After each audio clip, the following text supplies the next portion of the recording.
Hi all, എല്ലാവർക്കും എഡ്യൂബ്ലിസ് ലേണിങ്ങിൻ്റെ പുതിയൊരു ക്ലാസ്സിലേക്ക് സ്വാഗതം.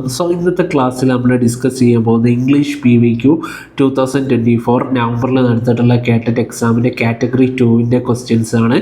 ഇന്നത്തെ വീഡിയോയിൽ നമ്മൾ ഡീപ്പായിട്ടുള്ള ഒരു അനാലിസിസ് ആണ് ഉദ്ദേശിക്കുന്നത്. അതായത് ഓരോ ക്വസ്റ്റ്യൻസ് നമ്മൾ വായിച്ചിട്ട് അതിൻ്റെ ആൻസർ എങ്ങനെ വന്ന് അതിൻ്റെ ഓപ്ഷൻസ് എല്ലാ കാര്യങ്ങളും നമ്മൾ ഇന്നത്തെ വീഡിയോയിൽ ഡിസ്കസ് ചെയ്യാൻ പോകുന്നുണ്ട്. ഫസ്റ്റ് ക്വസ്റ്റ്യൻ എന്താണ്? A teacher can make abstract ideas dash by connecting them with real life or near life situations. അതായത് ഒരു ടീച്ചറെ സംബന്ധിച്ച് അബ്സ്ട്രാക്റ്റ് ആയിട്ടുള്ള ഐഡിയാസ് എന്ന് വെച്ചാൽ എന്താ? അബ്സ്ട്രാക്റ്റ് എന്ന് വെച്ചാൽ നമ്മൾ അദൃശ്യമായിട്ടുള്ള ഐഡിയാസ് അല്ലെങ്കിൽ നല്ല ഒരു ക്ലിയർ അല്ലാത്ത ഐഡിയാസ്. ഇതിന് നമ്മൾ എങ്ങനെയായിരിക്കും നമ്മൾ ഓപ്ഷൻസ് ഒന്ന് വായിച്ച് നോക്കിയാൽ concentric, compete, concrete and concentrate. അപ്പോൾ ഇതിൻ്റെ ആൻസറായിട്ട് വരുന്നത് ഏതാണ്? കോൺക്രീറ്റ് ആണ്. എന്തുകൊണ്ട്? കോൺക്രീറ്റ് എന്ന് വെച്ചാൽ എന്താ? നല്ല ശക്തമായിട്ട്, അതായത് അബ്സ്ട്രാക്റ്റ് ആയിട്ടുള്ള ഒരു ഭയങ്കര ക്ലിയർ അല്ലാത്ത ഐഡിയാസ് കാര്യങ്ങളൊക്കെ അല്ലേ. ഇപ്പം എന്തെങ്കിലും സയൻറ്റിഫിക് എക്സ്പെരിമെൻറ്റ് അല്ലെങ്കിൽ അങ്ങനത്തെ എന്തെങ്കിലും സംഭവങ്ങളൊക്കെ ഒരു ടീച്ചർ ക്ലാസ്സിൽ പറയുമ്പോൾ എന്തായിരിക്കും, അതിനെ ഒന്ന് കുട്ടികൾക്കൊരു സെൻസ് ഉണ്ടാകാൻ വേണ്ടിയിട്ട് നമ്മൾ എന്താക്കും? കോൺക്രീറ്റ് ആയിട്ടുള്ള ഐഡിയാസാണ് യൂസ് ചെയ്യും. കോൺക്രീറ്റ് എന്ന് വെച്ചാൽ ശക്തമായിട്ടുള്ള, നമ്മൾ ബിൽഡിങ്സിന് കോൺക്രീറ്റ് അല്ല യൂസ് ചെയ്യില്ല. കോൺക്രീറ്റ് എന്ന് വെച്ചാൽ എന്താ? നല്ല ശക്തിയേറിയിട്ടുള്ള സാധനമാണ് എന്ത്? കോൺക്രീറ്റ് ആയിട്ടുള്ള ഐഡിയാസ്. ഫസ്റ്റ് വണ്ണിൻ്റെ ആൻസറാണ് 109ൻ്റെ ആൻസറാണ് C. നെക്സ്റ്റ് ക്വസ്റ്റ്യൻ, ഇതൊരു കുറച്ചുകൂടി നല്ല ടൈറ്റ് ആയിട്ടുള്ള ഒരു ക്വസ്റ്റ്യൻ ആണ്. ഗ്രാമാറ്റിക്കൽ ഏരിയ എന്ന് വരുന്നതാണ്. ഈ ക്വസ്റ്റ്യൻ എന്താണെന്ന് വെച്ചാൽ pick out the correct sentence from among the following. അപ്പോൾ നമുക്ക് ഓപ്ഷൻസ് നോക്കാം. ഇതിൽ ഏറ്റവും കറക്റ്റായിട്ടുള്ള സെൻറ്റൻസ് എന്താണ്? Raju has been working with this project for the past 3 years. Next, Raju worked with this project for past 3 years. Raju is working with this project for past 3 years. Raju works this project for the past 3 years. ഇതിൽ ഏറ്റവും കറക്റ്റായിട്ടുള്ള sentence എന്താണ് എന്നുള്ളതാണ് നമ്മൾ ആദ്യം കണ്ടെത്തേണ്ടത്. അപ്പോൾ ഈ ചോദ്യത്തിൽ നമുക്ക് മനസ്സിലാവും ഇതിലെല്ലാത്തിലും റിപ്പീറ്റ് ആയിട്ട് വരുന്ന ഒരു ഏരിയ ഏതാണ്? അത് നമ്മൾ ആദ്യം കണ്ടെത്തി അടയാളപ്പെടുത്തി. ഏതാണ് ഏറ്റവും റിപ്പീറ്റ് ആയിട്ട് വരുന്നത്? For the past 3 years. അന്നിപ്പോൾ അതെന്താണ്? ഒരു പാസ്റ്റുമായിട്ട് റിലേറ്റഡ് ആയിട്ടുള്ള ഒരു കാര്യമാണ്. For the past 3 years. നമുക്ക് ഈ ക്വസ്റ്റ്യന് എങ്ങനെ നമുക്ക് ആൻസറിലേക്ക് എത്താനുള്ളത് നോക്കാം. എന്താണ് അതിൻ്റെ റൂൾസാണ് പറയുന്നത്. whenever a sentence mentions a duration of time, example for the past 3 years and the action is still happening, you cannot use the normal present tense. നമ്മളിവിടെ കണ്ടില്ലേ, എല്ലാ സെൻറ്റൻസിലും എന്താണ് വരുന്നത്? ഫോർ ദി പാസ്റ്റ് 3 years എന്ന് വരുന്നുണ്ട്. അതായത് മുൻകാലത്ത് തുടങ്ങിയിട്ട് ഇപ്പോഴും കണ്ടിന്യൂ ആയിട്ടുള്ളൊരു സംഭവമാണ്. അപ്പോൾ എന്താണ് ഈ സെൻറ്റൻസിലൊന്നും നമ്മൾ എന്ത് മാത്രമേ യൂസ് ചെയ്യാൻ പാടുള്ളൂ? റൂള് പ്രകാരം പ്രസൻറ്റ് പെർഫെക്റ്റ് കണ്ടിന്യൂസ് മാത്രമേ യൂസ് ചെയ്യാൻ പാടുള്ളൂ. അപ്പോൾ പ്രസൻറ്റ് പെർഫെക്റ്റ് കണ്ടിന്യൂസ് വരുന്നിട്ടുള്ളത് അല്ലാത്തതൊക്കെ എന്തായിരിക്കും? തെറ്റായിരിക്കും. ഇവിടെ കറക്റ്റായിട്ട് വരുന്നത് ഏതായിരിക്കും? ആദ്യം നമ്മൾ എന്ത് കണ്ടെത്തണം? സബ്ജക്റ്റ് കണ്ടെത്തണം. ഇവിടെ സബ്ജക്റ്റ് എന്താണ്? രാജു. രാജു എന്നുള്ളത് എന്താണ്? സബ്ജക്റ്റാണ്. ഹാസ് ബീൻ എന്നുള്ളതാണ് പ്രസൻറ്റ് പെർഫെക്റ്റ് കണ്ടിന്യൂസിനെ ഡിനോട്ട് ചെയ്യുന്ന ഓക്സിലറി വെർബാണ്. അതുപോലെ ഇതിൽ എന്ത് ആക്ടിവിറ്റിയാണ്? വെർബ് എങ്ങനെയാണ് ഡിനോട്ട് ചെയ്യുന്നത്? Working for the past 3 years. അപ്പോൾ ഇതാണ് കറക്റ്റായിട്ടുള്ള ആൻസർ. എന്തുകൊണ്ട്? നമുക്ക് ഉദാഹരണത്തിന് രാജു വർക്ക്, അപ്പോൾ ഇതിൻ്റെ ആൻസറായിട്ട് വരുന്നത് ഓപ്ഷൻ A ആണ് ആൻസറായിട്ട് വരുന്നത്. പക്ഷേ എന്തുകൊണ്ടാണ് അടിയിലുള്ളതൊക്കെ തെറ്റായിട്ട് വരുന്നത്? രണ്ടാമത്തെ ഓപ്ഷൻ നോക്കാം. രണ്ടാമത്തെ ഓപ്ഷൻ എന്താണ്? വർക്ക്ഡ് എന്നാണ്. This is simple past. It implies the project is finished and is no longer working on it. അതായത് രണ്ടാമത്തേൽ എന്താണ് പറഞ്ഞിട്ടുള്ളത്? വർക്ക്ഡ് എന്നാണ് പറഞ്ഞിട്ടുള്ളത്. വർക്ക്ഡ് എന്ന് വെച്ചാൽ എന്താ? പാസ്റ്റ് ആണല്ലോ, സിമ്പിൾ പാസ്റ്റ് അല്ലേ. അതിവിടെ യൂസ് ചെയ്യാൻ പറ്റുള്ളൂ. കാരണം എന്താ? പ്രസൻറ്റ് പെർഫെക്റ്റ് ആണ്, ഇപ്പോഴും നടന്നുകൊണ്ടിരിക്കുന്ന സംഭവമാണ്. അപ്പോൾ അതിൽ തന്നെ രണ്ടാമത്തെ ഓപ്ഷൻ നമുക്ക് എലിമിനേറ്റ് ചെയ്യാൻ പറ്റും. നെക്സ്റ്റ് നോക്കിയാലോ, third one, is working. This is present continuous. This is for the things happening right now. അപ്പോൾ ഈസ് വർക്കിംഗ് എന്താണ്?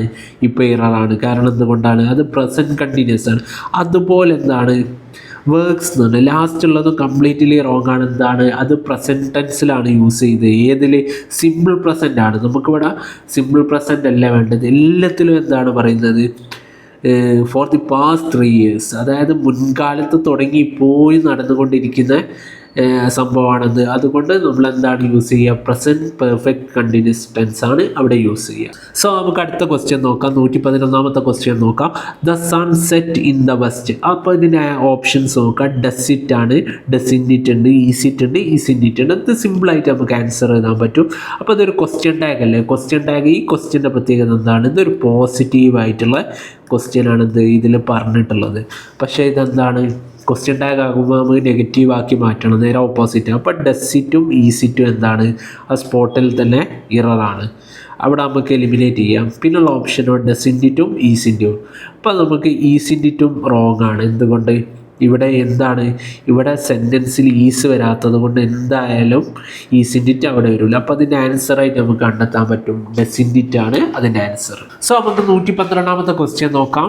എങ്ങനെയാണ്, she asked him why had he not attended the training. So ഇതിൽ correct ആയിട്ടുള്ള ഏതാണ്, സിമ്പിളായിട്ട് നമുക്ക് എത്താം. എന്താണ് ഇതിലൊരു മിസ്റ്റേക്ക് ഇല്ലേ, അത് ഏതാണെന്ന് കറക്റ്റ് ചോദിക്കുന്നത്. ഇവിടെ എന്താണ് വരുന്നത്, ഇതിൽ ഹാഡ് വരുന്നുണ്ട്. അപ്പോൾ നമ്മൾ സിമ്പിളായിട്ട് കണ്ടെത്താം, ഹാഡ് വരുന്ന ഓപ്ഷൻ ഇതാണ്. അപ്പോൾ ഇതാണ് കറക്റ്റ് ആയിട്ടുള്ള ആൻസർ. പിന്നെ അതിൽ നമ്മളൊരു എക്സ്പ്ലനേഷനിലേക്ക് പോയാൽ ഇതെന്തുകൊണ്ടാണ് തെറ്റായത്, അതായത് സബ്ജക്റ്റിന് മുമ്പ് ഓക്സിലറി വെർബായിട്ടുള്ള ഹാഡ് വന്നത് കൊണ്ടാണ് ഇത് തെറ്റായിട്ടുള്ളത്. ഇവിടെ കറക്റ്റായിട്ട് എന്താണ്, സബ്ജക്റ്റിന് ശേഷമാണ് എന്ത് വരേണ്ടത്, ഓക്സിലറി വെർബ് വരേണ്ടത്. സോ ഇതാണ് ഇതിൻ്റെ ആൻസർ, ഡി ആണ് ഇതിൻ്റെ ആൻസർ. സോ നമുക്ക് 113ാമത്തെ ക്വസ്റ്റ്യൻ നോക്കാം. എന്താണ്, writing skills among children can be best developed by. ആ കുട്ടികളിലുള്ള റൈറ്റിംഗ് സ്കിൽസ് എങ്ങനെയാണ് ഡെവലപ്പ് ചെയ്യാൻ പറ്റുക, employing copy writing activities, asking learners to follow dictation exercises, brainstorming ideas and asking students to write their own, asking students to practise writing mechanically. ഇതിൽ ഏറ്റവും ബെസ്റ്റായിട്ട് ഒരു കുട്ടിക്ക് ഒരു റൈറ്റിംഗ് സ്കിൽ ഏറ്റവും ബെസ്റ്റായിട്ട് ഏത് ലെവലിലാണ് ചെയ്യാൻ പറ്റുക, ബ്രെയിൻ സ്റ്റോം ചെയ്യുമ്പോൾ. ബ്രെയിൻ സ്റ്റോമിംഗ് എന്ന് വെച്ചാൽ എന്താ, ബ്രെയിൻ സ്റ്റോമിംഗ് എന്ന് വെച്ചാൽ സ്വന്തമായിട്ട് ചിന്തിച്ചിട്ട് അതിനെക്കുറിച്ച് റൈറ്റ് ചെയ്യുമ്പോഴാണ് ഏറ്റവും ബെസ്റ്റായിട്ട് ചെയ്യാൻ പറ്റുക. സോ ഇതിൻ്റെ ആൻസറായിട്ട് വരുന്നത് 113 ഓപ്ഷൻ സി ആണ്. സോ നമുക്ക് നെക്സ്റ്റ് ചോദ്യം നോക്കാം. 114 നോക്കാം. Do you think browsing internet is dash than referring precious books. ഇതിൻ്റെ ആൻസറായിട്ട് വരുന്നത് എന്താണ്, ബെറ്റർ ആണ്. സോ നമുക്ക് 115ാമത്തെ ക്വസ്റ്റ്യൻ നോക്കാം. The task force after a gap of time attacking the terrorist for hours. So നമുക്ക് ഇങ്ങനത്തെ ക്വസ്റ്റ്യൻ നമ്മൾ ആദ്യം ഐഡൻറ്റിഫൈ ചെയ്യേണ്ടത് എന്താണ്, എന്തെങ്കിലും ഒരു ക്ലൂ നമ്മൾ ഐഡൻറ്റിഫൈ ചെയ്യണം. സോ ഇവിടെയുള്ള ക്ലൂ എന്താണ്, attacking the terrorist for hours, അതായത് ഒരു കണ്ടിന്യൂസ് ആയിട്ടുള്ള പ്രോസസ്സാണ്. അതിനെ ഡിനോട്ട് ചെയ്യുന്ന ഏതെങ്കിലും ഫ്രേസൽ വേർബ്സ് ഇതിലുണ്ടോ എന്ന് നോക്കാം. ആദ്യത്തെ ഓപ്ഷൻ നോക്കാം, ഗീവ് അവേ എന്ന് വെച്ചാൽ എന്താണ്, ഗിവ് അവേ ഒക്കെ കൊടുക്കലില്ലേ, സെയിം സംഭവം എന്താണ്, ടു ഗിവ് സംതിങ് ഫ്രീ, അല്ലെങ്കിൽ എന്താണ്, ടു റിവീൽ സീക്രട്ട്, എന്തെങ്കിലും ഒരു സീക്രട്ട് കാര്യങ്ങളോ റിവീൽ ചെയ്യുന്നതിനെക്കുറിച്ചോ ഗീവ് അവേ പറയുക. അപ്പോൾ ടെററിസ്റ്റുമായിട്ടുള്ള അറ്റാക്കിങ്ങിൽ സീക്രട്സ് ഒന്നും റിവീൽ ചെയ്യില്ല, അതെന്താണ്, പൂർണ്ണമായിട്ടും തെറ്റാണ്. ഗോട്ടപ്പ് എന്ന് വെച്ചാൽ എന്താ, എണീറ്റിരിക്കുക, അപ്പോൾ അതും എന്താണ്, പ്രോബബ്ലി 100% തെറ്റാണ്. ഗേവിങ് എന്ന് വെച്ചാൽ എന്താണ്, ടു സറണ്ടർ ചെയ്യാനിപ്പോൾ പട്ടാളക്കാർ തീരുമാനിക്കില്ലല്ലോ. അപ്പോൾ എന്താണ് സംഭവം, വെൻഡോൺ, അതായത് വെൻഡോൺ എന്ന് വെച്ചാൽ കണ്ടിന്യൂസ് ആയിട്ട് ഇവരുമായിട്ട് ഹവേഴ്സ് ആയിട്ട് എന്താണ് ഫൈറ്റിൽ ഏർപ്പെട്ടത്. സോ 115 ആൻസറാണ് D. Next question, the leader feel very proudly that their team had won the election. So ഇതിൻ്റെ ആൻസറായിട്ട് വരുന്നത് ഏതാണ്, felt very proud, felt very pride, feels very proudly, feel very proud. ഇതിൻ്റെ ആൻസർ എന്താണ്, ലീഡർക്ക് എന്താണ് ഫീൽ ചെയ്തിട്ടുണ്ടാവും, എന്താണ് നല്ല പ്രൗഡായിട്ട്. സോ ആൻസറായിട്ട് വരുന്നത് ഓപ്ഷൻ എ ആണ്, ഫെൽറ്റ് വെരി പ്രൗഡ്. സോ നമുക്ക് 117ാമത്തെ ക്വസ്റ്റ്യൻ നോക്കാം. He had already won the game. അപ്പോൾ സെൻറ്റൻസ് എങ്ങനെയാണ്, ദ ഗെയിമിൽ വെച്ച് ബിഗിൻ ചെയ്യാനാണ് ക്വസ്റ്റ്യനെയർ ആവശ്യപ്പെട്ടിട്ടുള്ളത്. സോ എന്താണ്, ദ ഗെയിം വെച്ചിട്ടാണ് എല്ലാം നമുക്ക് ബിഗിൻ ചെയ്യാനുള്ളത്. സോ അത് എലിമിനേറ്റ് ചെയ്യാൻ പറ്റില്ല. നമുക്ക് നോക്കാം. ഇതിൽ ആൻസറായിട്ട് വരുന്നത് എന്താണ്, the game had already been won by him. അതാണ് ഇതിൻ്റെ ആൻസറായിട്ട് വരുന്നത്. എന്തുകൊണ്ട്, ഇതിൽ വരുന്നത് എന്താണ്, ഹി ഹാഡ് ഓൾറെഡി. അപ്പോൾ ഇവിടെ ഹാഡ് വരുന്നുണ്ട്, ഹാഡ് എന്തിൽ വരുന്നുണ്ട്, ഇതിലും വരുന്നുണ്ട്. പിന്നെ ഒരു കാര്യം എന്താണ്, ആൾറെഡി വോൺ ദ ഗെയിം, അതായത് ഓൾറെഡി വിജയിച്ചിട്ടുണ്ട്. അതായത് അതിനെ ഇംപ്ലൈ ചെയ്യുന്ന മീനിങ് വരുന്നത് എന്താണ്, ഇതിൽ മാത്രമാണ് വരുന്നത്, the game had already been won by him. ബാക്കി എല്ലാത്തിലും സെൻറ്റൻസ് സ്ട്രക്ചറൊക്കെ നോക്കിയാൽ എന്താണ്, ടെൻസൊക്കെ നോക്കിയാൽ എന്താണ്, കംപ്ലീറ്റ്ലി റോങ് ആണ്. ഇതിൻ്റെ ആൻസറായിട്ട് വരുന്നത് എന്താണ്, the game had already been won by him. അപ്പോൾ ഇവിടെ ഹാഡ് വരുന്നുണ്ട്. എവിടെ ഹാഡ് വന്നാലും അതിൻ്റെ കൂടെ എന്ത് വരും, അത് ശരിയാക്കാനുള്ളടത്താണ് ഹാഡ് ബീൻ ആയിരിക്കും വരിക. ഇത് ഓർമ്മിച്ച് വെച്ചാൽ ഇതിൻ്റെ ആൻസർ നമുക്ക് സിമ്പിളായിട്ട് കിട്ടും. സോ നെക്സ്റ്റ് ക്വസ്റ്റ്യൻ ഒരു സ്പെല്ലിംഗ് ശരിയാക്കാനുള്ള ചോദ്യമാണ്. ഇതിൻ്റെ ആൻസർ എന്താണ്? ഓപ്ഷൻ സി ആണ് കറക്റ്റ് ആയിട്ടുള്ള ആൻസർ. ഇത് റെഫ്രിജറേറ്റർ, അതാണ് ഇതിൻ്റെ കറക്റ്റ് ആയിട്ടുള്ള spelling. So next question, the national education day is on November 11th. Who's birth anniversary is associated with. ഇത് ആരുടെ? നമ്മുടെ ഇന്ത്യയിൽ ആദ്യത്തെ വിദ്യാഭ്യാസ മന്ത്രിയായിട്ടുള്ള മൗലാന അബ്ദുൽ കലാം ആസാദുമായിട്ട് ബന്ധപ്പെട്ടിട്ടാണ് നമ്മൾ എന്ത് കണ്ടക്ട് ചെയ്യല്? നാഷണൽ എഡ്യൂക്കേഷൻ ഡേ കണ്ടക്ട് ചെയ്യല്. സോ ഇതിൻ്റെ ആൻസറായിട്ട് വരുന്നത് എന്താണ്? 119ൻ്റെ ആൻസറായിട്ട് വരുന്നത് ബി. സോ നമുക്ക് 120ാമത്തെ ക്വസ്റ്റ്യൻ നോക്കാം. ഈ students constantly make errors in subject verb agreement the teacher should. എന്താണ് ടീച്ചർ ചെയ്യേണ്ടത്? കുട്ടികൾ നിരന്തരം തെറ്റുവരുത്തിയാൽ explain to them the rules of grammar. Grammar rules പറഞ്ഞു കൊടുക്കുക.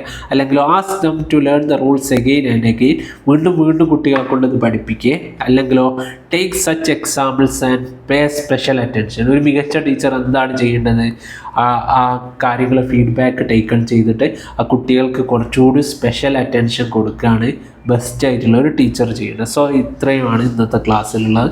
നമ്മൾ ഈ കാറ്റഗറി 2ൻ്റെ ഒരുവിധം ആദ്യത്തെ ഒരു 20 ക്വസ്റ്റ്യൻസ് ഒരു നല്ല രീതിയിൽ എക്സ്പ്ലെയിൻ ചെയ്തതാണ്. So thank you.